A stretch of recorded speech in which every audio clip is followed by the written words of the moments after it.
ఏంటి బాలీవుడ్ బాద్షాతో సుకుమార్ సినిమానా? ఇది కళా నిజమా? ఇదే గనక నిజమైతే ఇండస్ట్రీ హిట్ పక్కా. ఇదొక పాన్ ఇండియా మూవీ అవ్వాల్సిందే.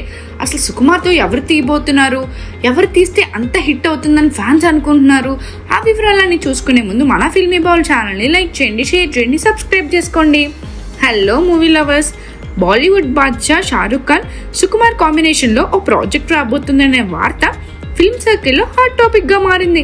సుకుమార్ డైరెక్షన్ లో SRK ఓ ఇంటెన్స్ థ్రిల్లర్ మూవీ చేయబోతున్నాడంట. 1994లో వచ్చిన అంజామ్ లాంటి సైకలాజికల్ యాక్షన్ డ్రామాగా రూపొందుతున్న ఈ సినిమా సౌత్ ప్లస్ నార్త్ మిక్స్డ్ కథాంశాలతో ఉండబోతుందంట.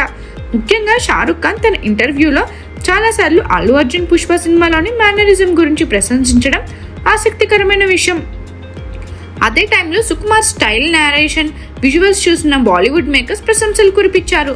దాంతో షారుఖ్ సుకుమార్ని పిలిచి మరీ ఆఫర్ ఇచ్చాడని వార్తలు వినిపిస్తున్నాయి. ప్రస్తుతం Sukumar RC-17 project script work లో బిజీగా ఉన్నాడు. రామ్ చరణ్ తో పుష్ప లాంటి స్టోరీ కాకుండా పూర్తిగా కొత్త కథతో ఓ పాన్ ఇండియా సినిమాను తెరకెక్కించడానికి సుకుమార్ ప్లాన్ చేస్తున్నాడు. Sukumar creative works next level ఉండేలా స్క్రిప్ట్ రాయడానికి ఎక్కువ టైం తీసుకున్నట్లు తెలుస్తుంది. రంగస్థలం లానే RC-17 కూడా చరణ్ కు మరో బిగ్ హిట్ గా మారేలా స్కెచ్ వేస్తున్నట్టు సమాచారం. ఇదిలా ఉండగా సుకుమార్ లైనప్ లో పుష్ప 3 కూడా ఉంటుందనే విషయం ఇటీవల నిర్మాతలు ఇచ్చిన స్టేట్మెంట్స్ ద్వారా క్లారిటీ వచ్చింది. అయితే ఇది వెంటనే సెట్స్ మీదకు వెళ్లే ఛాన్స్ లేదని తెలుస్తుంది.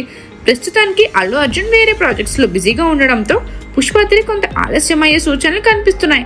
కానీ పుష్ప 2 ఇచ్చిన బిగ్ హిట్ వల్ల షారుఖ్ ఖాన్ తో సినిమా చేయబోయే ప్రాజెక్ట్ పై ప్రేక్షకుల్లో ఆసక్తి బాగా పెరిగిపోయింది. మరి దీనిపై అధికారిక ప్రకటన ఎప్పుడొస్తుందో చూడాలి. మరిన్ని మూవీ అప్డేట్స్ కోసం, ఫిల్మ్ రివ్యూస్ కోసం ఫాలో అవుతూ ఉండండి ఫిల్మీ బౌల్.